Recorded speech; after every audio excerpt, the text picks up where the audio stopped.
Hi, I'm Kristen Amdahl and welcome back to my studio. In these videos, I want to show you some tips and tricks for making the Larissa Crochet Motif Scarf.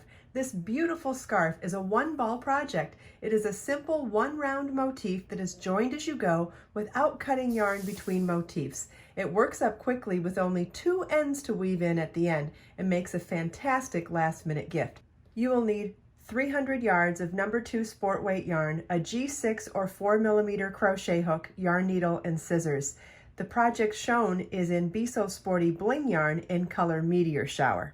Before we begin crocheting, I wanted to help familiarize you with this type of crochet chart. Normally when you're making motifs, you make one whole motif, then you cut the yarn and start over again. But with this particular technique, we don't have to do that. We're going to be working partial motifs along rows, and then at the end of the row, come back and complete all of those motifs. And as we work up with additional rows of motifs, we'll be doing the same thing. And then as we continue for the desired length of our project, and so this applies whether you're making this scarf or not, once we're at the end of our last row, then we come back and complete the outside column all the way back down and slip stitch to join at the first motif before fastening off. I'll show you this again as we do it with the yarn, but I wanted to familiarize you with the charts first. Notice how there are several colors. The blue represents starting the motifs with a chain that starts at the outside, then works in to create the chain 5 ring, and then we come back out to work the bottom half of the motif. So as we come around to here, then when the black changes to blue again, that's because we're starting the beginning of another motif. And then we come around, black to blue, and start another motif. Now, at the end of the row of motifs, where it turns to red is where we're going to be finishing those motifs that were originally only partially made. And that continues on until you see blue again, and that's where you start the next row of motifs. So let's get started on the first motif here with yarn, and we'll come back to the chart after every motif to match them up. So first motif starts with a chain 8, then a slip stitch to the 5th chain from your hook to form the chain 5 ring, chain 3, slip stitch to the first chain at the beginning of the chain 8, and double crochet in the ring. That chain 3 double crochet counts as our first 3 double crochet cluster. Then it's chain 3 double crochet cluster in the ring times 3, and then we'll start the second motif. So let's start that motif first. So we're going to do the first part of the first motif. Now you may have noticed that I used a variegated yarn in the project, and I'm going to be using a solid color for the tutorial just so that you can see the texture in the stitches better. I think this will help make it a more clear tutorial, but once you get the hang of it, I think that the variegated yarn was absolutely beautiful in this project too. Anyway, so first motif starts with chain 8,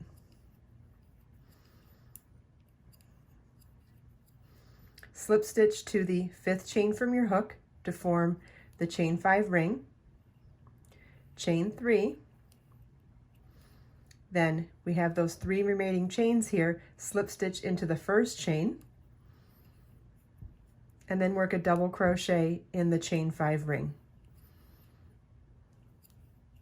And so those 2 chain 3s and the double crochet count as our first 3 double crochet cluster.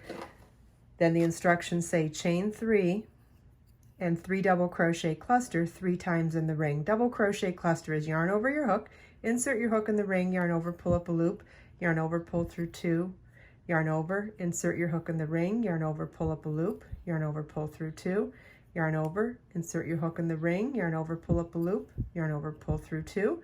We now have 4 loops on our hook, yarn over, pull through all 4 loops on the hook. Okay, we'll do that 2 more times.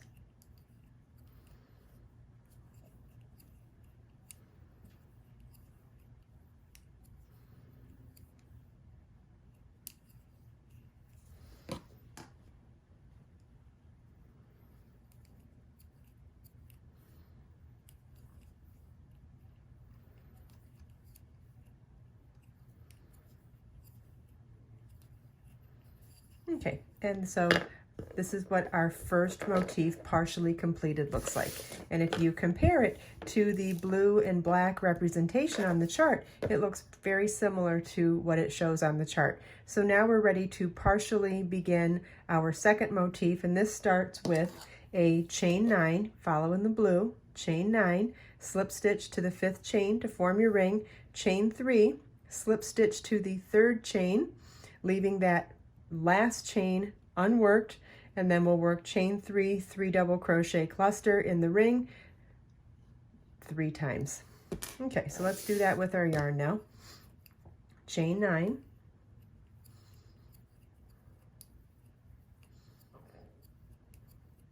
slip stitch into the 5th chain from your hook to form the chain 5 ring, chain 3, count up 3 chains, slip stitch into that 3rd chain, oops, and make sure that that last chain, or the first chain, however you look at it, is left unworked. And then we'll work over that chain and work a double crochet into the ring. The 2 chains plus the double crochet count as our first 3 double crochet cluster, and then 3 times we're going to work chain 3, 3 double crochet cluster in the ring.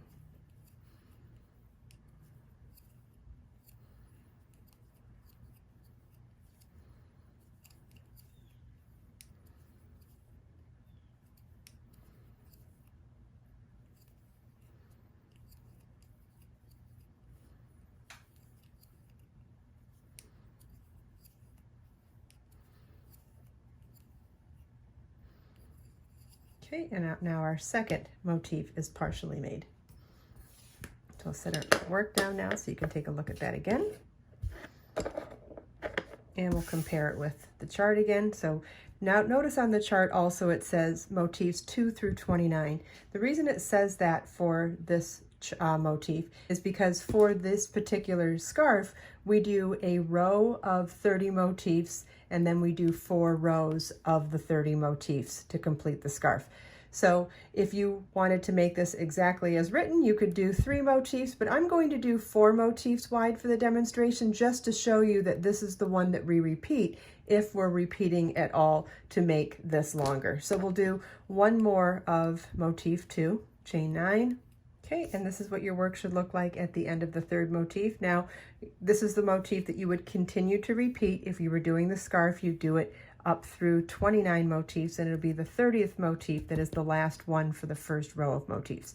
So we're going to do this motif now, and notice that it starts with a chain 9, slip stitch to the 5th chain from your hook to form a ring, chain 3, slip stitch into the 3rd chain, then making sure you skip that last chain, and then it is chain 3, 3 double crochet cluster 1, 2, 3, 4, 5 times in the ring, chain 3, and single crochet in that last skipped chain 1 space. So let's do that now.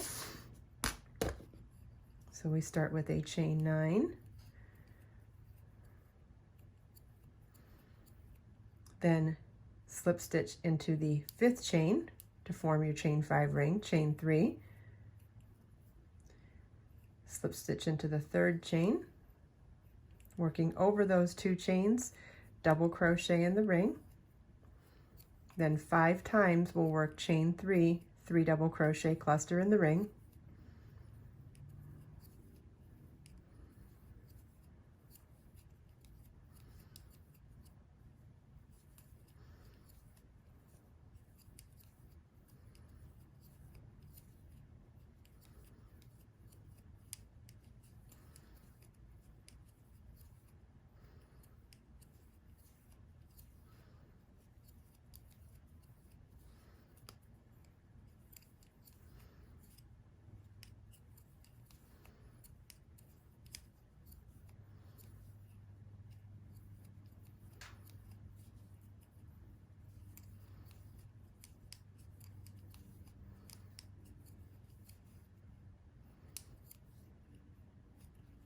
okay, then chain 3 and single crochet in that skipped first chain at the beginning of the motif.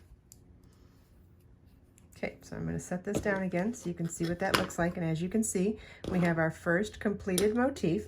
And now coming back down to the chart, we're going to, in the area that is red, we're going to finish up the middle motifs and then still only partially finish the first motif. And I'll show you when we get there. So for the two middle motifs, we're going to do chain 3, 3 double crochet cluster in the ring 2 times, then chain 3, single crochet in the chain 1 space between the motifs. So let's do that across our middle motifs.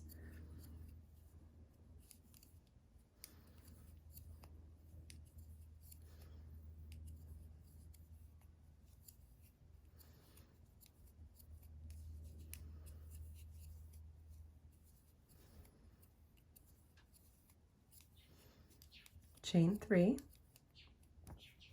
and single crochet in the chain 1 space between the two motifs.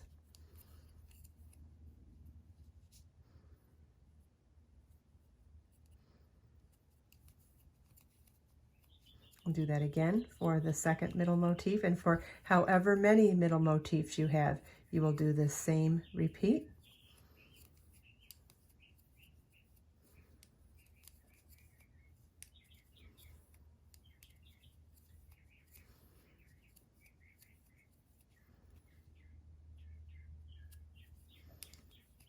Okay, so now we're back to the first motif, and we're going to do chain 3, 3 double crochet cluster times 2 in that first motif, but we're not going to complete it until we finish the project. At the end of this cluster stitch, we go back to blue, and that's where we start the next row of motifs. So I'm going to show you how to partially finish the first motif. It's chain 3, 3 double crochet cluster in the chain 5 ring times 2.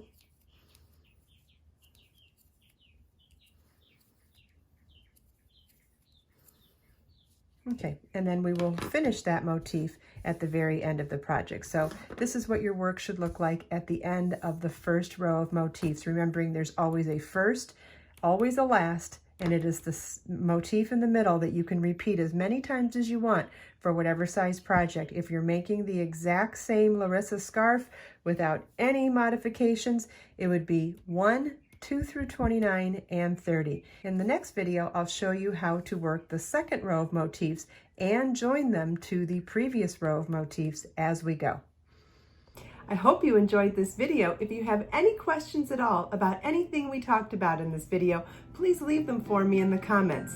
Let us make time to create, share, and inspire today and every day. I'll see you in the next video.